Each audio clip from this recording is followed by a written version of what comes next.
Bank के बारे में बात करना चाहूंगा और यूनियन बैंक ने आज पीएसयू बैंक से वापस बाइंग ट्रिगर की। देखिए, फैक्ट ऑफ द मैटर भले ही आपने ना दिलवाया हो, लेकिन बाजार का बहुत बड़ा तबका सीरियस इन्वेस्टर्स का भी Bank of Maharashtra, Bank of आपका South Indian Bank, J and K bank जैसे नामों में भी एक्टिव है। वी कैन डिबेट कि वो सही है कि गलत है, ये ट्रेडिंग स्टॉक्स से इन्वेस्टमेंट, लेकिन एक फेज आता है जब पूरा सेक्टर रीरेट होता है और इनके नंबर्स लास्ट 4 क्वार्टर के तो ये दिखा रहे हैं कि नंबर्स इंप्रूव कर रहे हैं। आपने पीएसयू बैंक में क्या व्यू ले रखा है अपने क्लाइंट्स को? आपने सिर्फ high quality union bank, can bank type के दिलाएं, या आप इधर भी ओपन है देखने के लिए केस टू केस बेसिस पे? अच्छा जी, मार्केट में हमेशा फ्लेक्सिबल होना चाहिए और बिल्कुल, आई आपको एग्री। आपको अपने व्यूज को लेके बिल्कुल भी रिजिड नहीं होना चाहिए।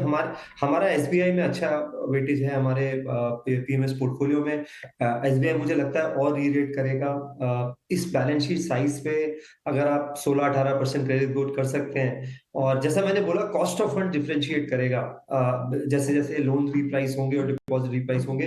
पीछे आपने एचडीएफसी की बात करी, उन्होंने 60,000 करोड़ के डिपॉजिट्स और मोबिलाइज किए क्वार्टर में। हालांकि वो 80,000 करोड़ का रन रेट लेना चाहते हैं क्योंकि मर्जर के बाद उन्हें और जरूरत पड़ने वाली है, तो एक आपको लायबिलिटी वॉर देखने को मिलेगा।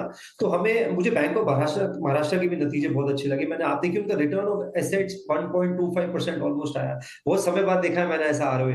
एचडीएफसी का रिटर्न ऑन एसेट 2.3 है, जो कि बेस्ट इन क्लास है।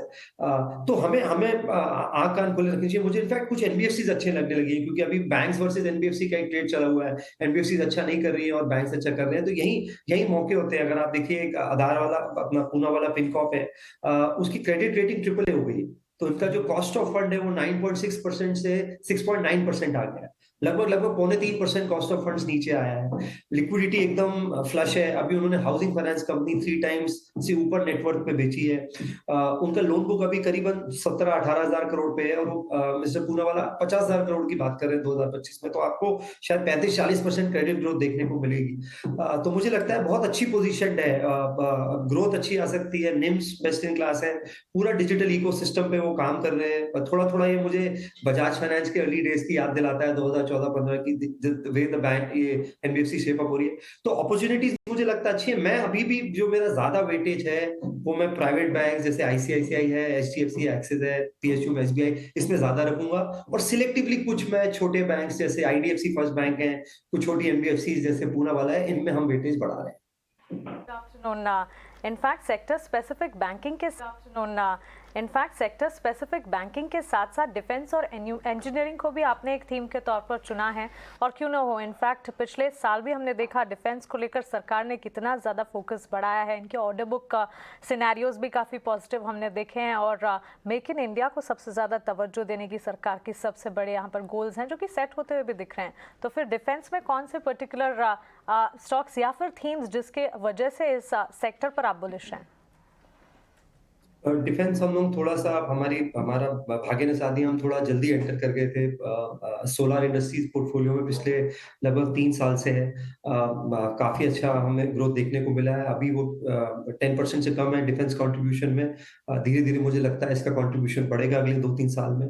जो उनका इंडस्ट्रियल केमिकल्स है वहां पे हमने 15% के आसपास वॉल्यूम ग्रोथ देखी है, डोमेस्टिक में भी, एक्सपोर्ट्स में भी। ऑर्डर बुक बहुत अच्छे से शेप अप हो रही है, और ये थोड़े फास्ट कंज्यूमेबल जो डिफेंस है चीजें उसमें ज्यादा है। हैंड ग्रेनेड्स है, वॉरहेड्स है, सिस्टम इंटीग्रेशन बहुत अच्छा कर रहे हैं, टेक्नोलॉजी पे काम कर रहे हैं। एचएएल हमारे हमारे रेफरेंस लिस्ट में है। आप देखेंगे एचएएल हैंड एक ऐसा ग्रेनेड्स बताया? डिफेंस पीएसयू है जहाँ 2/3 रेवेन्यू जो है उनकी से ओवरऑल्स और सर्विस गुरमीत और जी, ये सोलार इंडस्ट्रीज हैंड ग्रेनेड्स बनाती है? हथगोले? सीरियसली? हाँ हाँ जी, हाँ जी। मैंने इनफैक्ट आप नागपुर की उनकी फैसिलिटी में आप आपने जाएंगे चलाई तो भी उनकी हथगोले? ऐसा वो बोल रहे हैं आप? क्या बात वो कर रहे हैं? वो टेस्टिंग भी बोले कराते कि वो हैं। फैसिलिटी गए, अच्छा आई अच्छा थिंक। अच्छा, मुझे लगा मैं जब नागपुर गया था तो बीकानेर वाले के पास जाने के बाद थोड़ी देर के लिए वहां गया था, हथगोले फेंक के आया। Oh my God, I can't believe it कि इंडियन कंपनी हथगोले बना रही है अपने खुद के एंड डिफेंस सप्लाईज के लिए। एंड 20% 25% कॉस्ट से जहां से पहले आते थे, तो एक तो टेक्नोलॉजी क्या वाला बात एंगल है। है, एफिशिएंसी वाला एंगल। छोटे छोटे बच्चे हैं ना, 10-12-15 साल की, आई थिंक 10-12 साल की एज के, पता चला बच्चों के लिए 6-6 हथगोले ले घर पहुंच खेलने